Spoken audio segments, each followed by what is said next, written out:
Hello friends, सलाम नमस्ते सत श्री अकाल। की हाल चाल। होप करता हूँ आप सब बहुत बढ़िया होंगे।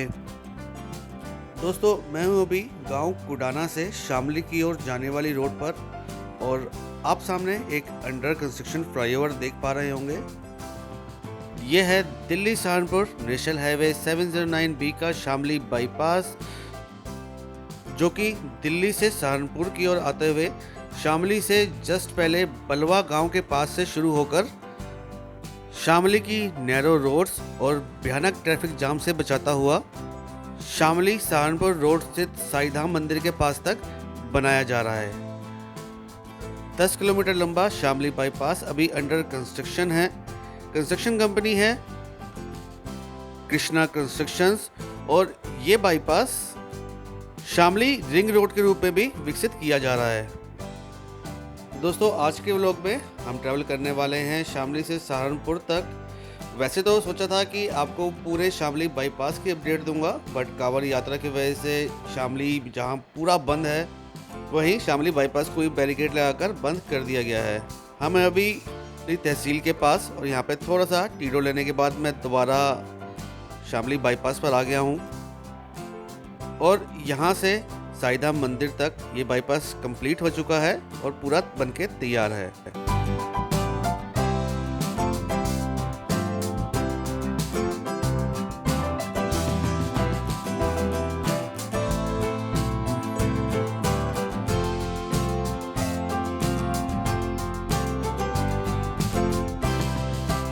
हम पहुंच गए हैं अब शामली स्थित साईधाम मंदिर के पास, और लेफ्ट साइड में ये जो आप रोड देख रहे हैं, ये शामली शहर की ओर से सहारनपुर जाने वाली रोड है, जो कि ठीक इस जगह पर आकर नेशनल हाईवे 709B पर मर्ज हो जाएगी।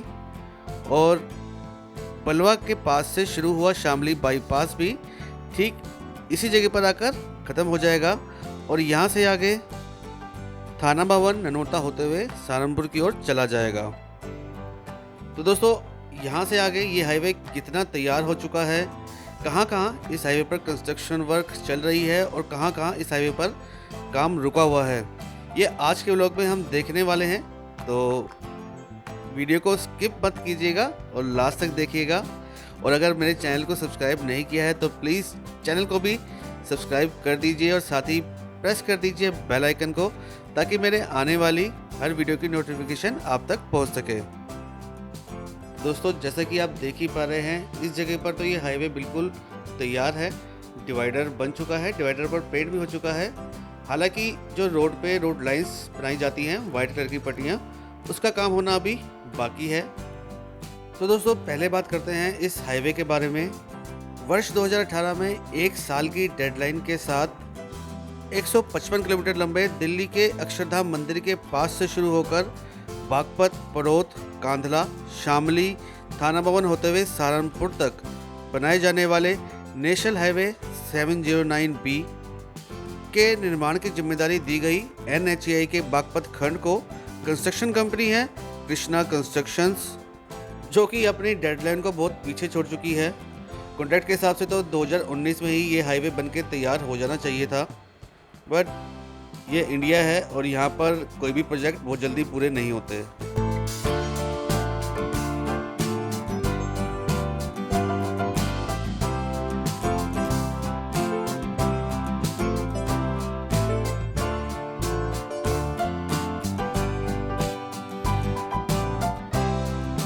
और इस देरी के लिए अकेले कंस्ट्रक्शन कंपनी को जिम्मेदार नहीं बना सकते।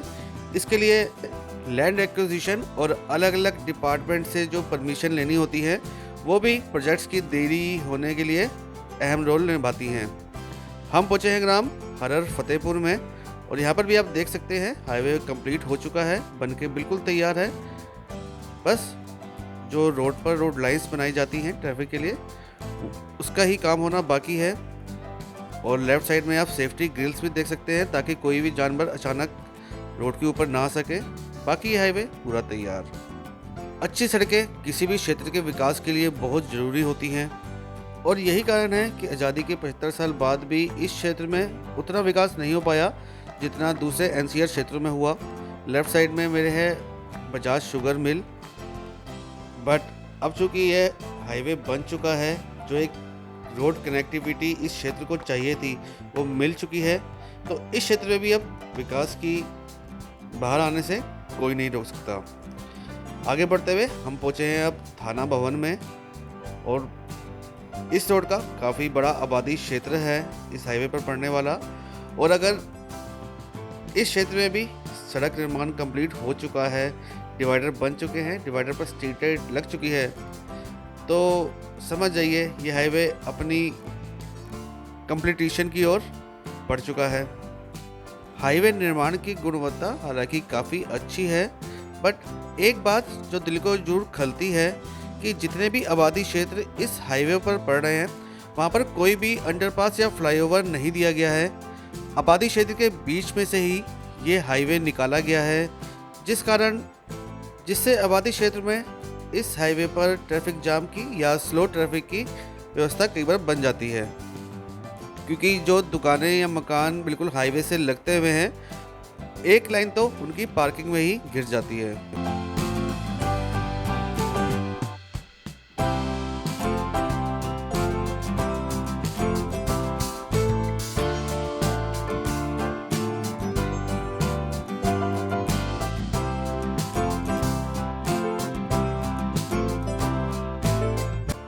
और सहारनपुर की दिशा में आगे बढ़ते हुए एक तेज घुमाव के साथ हम पहुंचे हैं जलालाबाद में, और शामली बाईपास से जहां से हमने आज का सफ़र शुरू किया था, यहां तक रोड बिल्कुल कंप्लीट हो चुकी है। कहीं कोई पैच नहीं, कहीं कोई गड्ढा नहीं। हालांकि अभी कावड़ का टाइम चल रहा है, कल शिवरात्रि है, तो इस वजह से रास्ते सारे बंद हैं शामली में। इस वजह से कोई हैवी ट्रैफिक इस रोड पर अभी नहीं चल रहा है, तो ज़्यादा ट्रैफिक भी आपको इस हाईवे पर दिखाई नहीं दे रहा होगा। नहीं तो आबादी क्षेत्र के आसपास तो इस हाईवे पर भी काफ़ी ट्रैफिक देखने को मिलता है। और जलालाबाद क्षेत्र जहाँ पर हाईवे का निर्माण काफ़ी आसान नहीं था, क्योंकि काफ़ी घनी आबादी क्षेत्र है, और जिस पार्ट पर हम अभी चल रहे हैं, यकीन मानिए ये पार्ट लगभग 12 से 13 फीट ऊंचा किया गया था, क्योंकि काफ़ी नीचा ये इलाका था। हाईवे बनाने के लिए काफ़ी भराव यहाँ पर किया गया।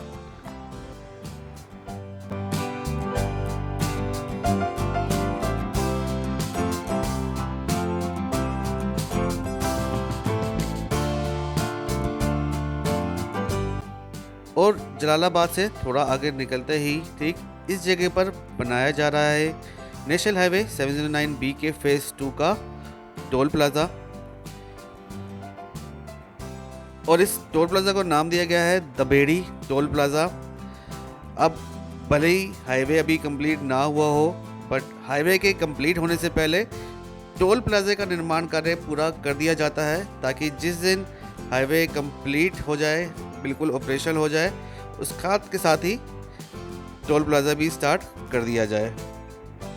और यहाँ से थोड़ा आगे ही एक पड़ती है railway crossing Delhi Saharanpur main railway line पर, और उस पर एक रेलवे ओवरब्रिज का निर्माण कार्य चल रहा है, और उसी वजह से इस हाईवे पर हमको ये पहला पैच मिला है जहाँ पर सड़क का निर्माण कार्य नहीं हुआ है। आप थोड़ा सा आगे लेफ़्ट साइड और राइट साइड में अर्थवर्क का कार्य भी देख सकते हैं, क्योंकि यहाँ पर उस रेलवे ओवरब्रिज के लिए रैंप का निर्माण कार्य होना है। उसके लिए जो लेफ़्ट साइड और राइट साइड में वॉल होनी है, वॉल बनाई जानी है, उसकी भी तैयारी शुरू कर दी है। जंधेड़ी फाटक के नाम से मशहूर ये रेलवे क्रॉसिंग, और राइट साइड में आप पिलर्स देख सकते हैं। इस साइड के तो दोनों पिलर तैयार हो चुके हैं। 4 लाइन का ये रेलवे ओवरब्रिज बनेगा, बट इस पर जो ब्रिज बनाया जाएगा वो लोहे के जो आजकल ब्रिज बनाए जाते हैं, पूरा स्ट्रक्चर तैयार करके ऊपर पिलर्स पर इंस्टॉल कर दिया जाता है, वही ब्रिज यहाँ पर भी बनाया जाएगा। बट अभी तो राइट साइड में देखिए पिलर का ही कंस्ट्रक्शन वर्क चल रहा है, तो अभी तो इस ब्रिज को बनाने में समय लगेगा। हालांकि जो लोहे का स्ट्रक्चर है वो राइट साइड में यहाँ पर आ चुका है, इसको भी इंस्टॉल होने में थोड़ा समय लगेगा, और उसके बाद ही ये ब्रिज तैयार हो पाएगा। और रेलवे लाइन को क्रॉस करने के बाद लेफ़्ट साइड में आप गार्डन देख सकते हैं, क्योंकि यहाँ पर एक नहर पड़ती है, छोटा रजवाया जिसको भी कह सकते हैं, मेरे लेफ़्ट साइड में वही नहर जिस पर बने हुए पुराने ब्रिज पर हम चल रहे हैं। इसका भी अभी ब्रिज का निर्माण कार्य होना है और काफ़ी समय से ये पार्ट ऐसी का ऐसी है। शायद रेलवे ओवर ब्रिज की वजह से ही इस पार्ट पर भी काम रुका हुआ है और एक लंबे खराब अंडर कंस्ट्रक्शन पैच के बाद दोबारा हमें रोड नसीब हुई है। तो चलते हैं थोड़ा आगे।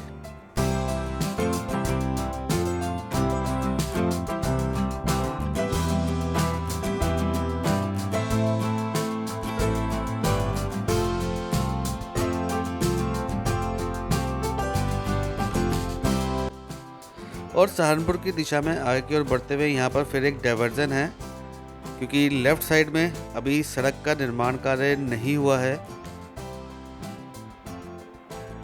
एक छोटी पुलिया का यहाँ पर निर्माण कार्य हुआ था, वो लेफ़्ट साइड में भी हो चुका है।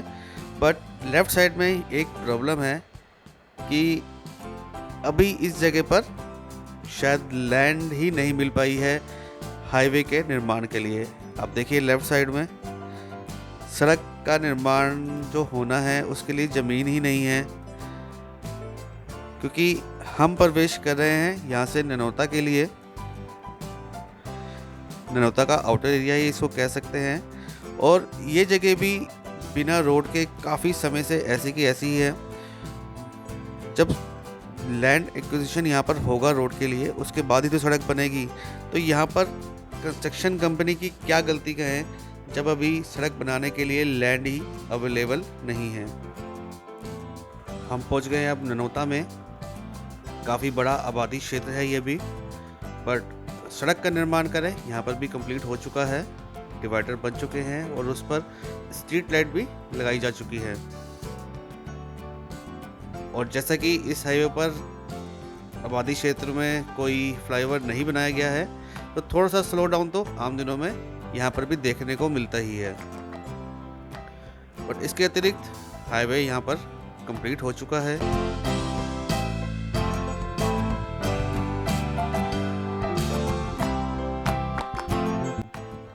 बट थोड़ा सा आगे बढ़ते ही यहाँ पर एक और पैच आया है जहाँ पर सड़क का निर्माण कार्य नहीं हुआ है।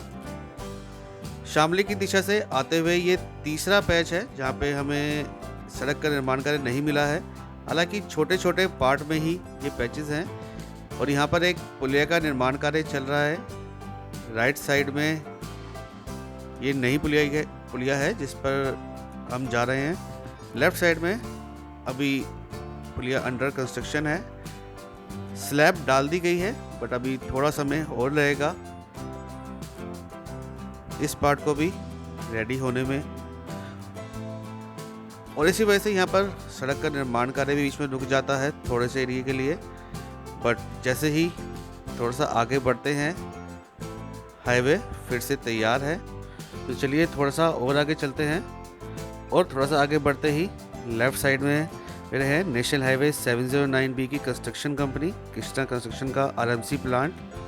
स्टॉक यार्ड भी यहीं पर ही है और यहीं से पूरे हाईवे निर्माण के लिए निर्माण सामग्री सप्लाई की जाती है।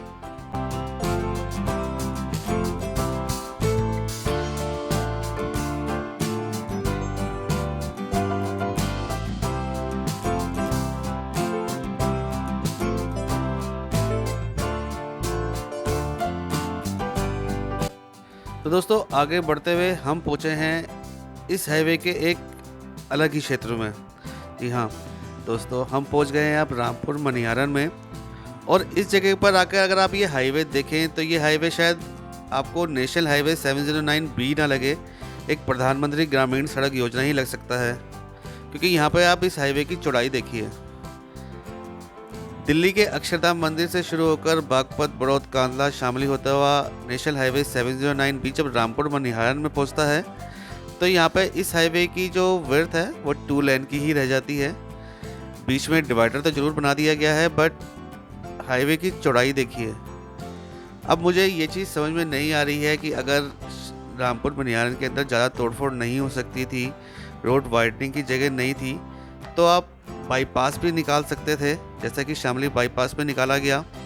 रामपुर मनिहारन भी शामली से कुछ ज़्यादा अलग नहीं है, काफ़ी घनी आबादी क्षेत्र है और सहारनपुर से बिल्कुल नज़दीक होने के कारण सहारनपुर शहर ही इसको मान लें, बट फिर भी ये हाईवे क्रॉस, क्या कहूँ मैं अब इस हाईवे के बारे में। जब रामपुर मनिहारन से अंदर निकाल रहे हैं तो कम से कम रोड की चौड़ाई से तो कोई समझौता ना करें। 2 लेन का नेशनल हाईवे मेरी समझ से परे है। और रामपुर मनिहारन को जब हम पार करेंगे तो उसके पहले ही एक रेलवे क्रॉसिंग आती है, Delhi Saharanpur main railway line, जिस पर रेलवे ओवरब्रिज का निर्माण कार्य चल रहा है। राइट साइड में आप पिलर देख सकते हैं जिनके ऊपर अभी टॉप का निर्माण कार्य होना बाकी है, और इसके लिए काफ़ी तोड़फोड़ भी यहाँ पर की गई है। बट रामपुर मनिहारन के अंदर तो रोड 2 लेन की रह जाती है, तो उसके आगे या पीछे अगर 4 लेन का भी हाईवे हो तो इस जगह पर आकर तो ट्रैफिक में स्टक हो ही जाएगा। अगर सिंपल शब्दों में कहूँ तो पूरे हाईवे की ऐसी तैसी NHAI ने रामपुर मनिहारन के अंदर मार दी है।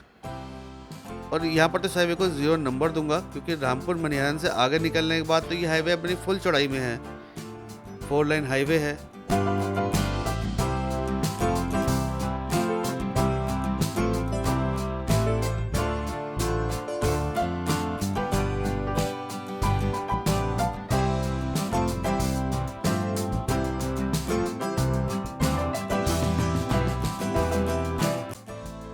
ग्राम खटकाहेड़ी, और यहाँ देखिए इस हाईवे की चौड़ाई, जैसा कि ये हाईवे बागपत बड़ौद से चलता हुआ यहाँ तक पहुँचा है उतनी ही चौड़ाई है, बट रामपुर मनिहारन में आपने देखी बुरा हाल था।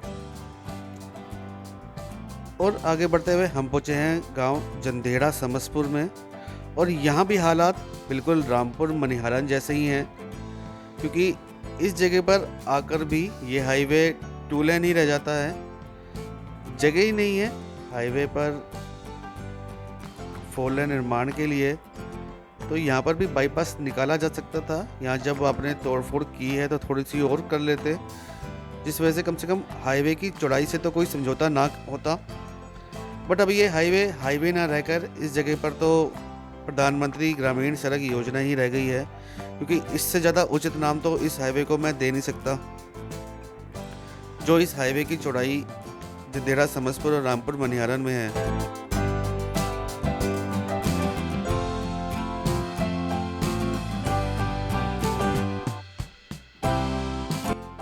तो दोस्तों आगे बढ़ते हुए हम पहुंचने वाले हैं अपनी मंजिल की ओर, यानी सहारनपुर की ओर। और आसमान में घने बादल आप देख सकते हैं, बारिश नहीं हो रही है बट बादल पूरे काले यहाँ पर। और आगे की साइड आपको एक फ्लाईओवर दिखाई दे रहा होगा।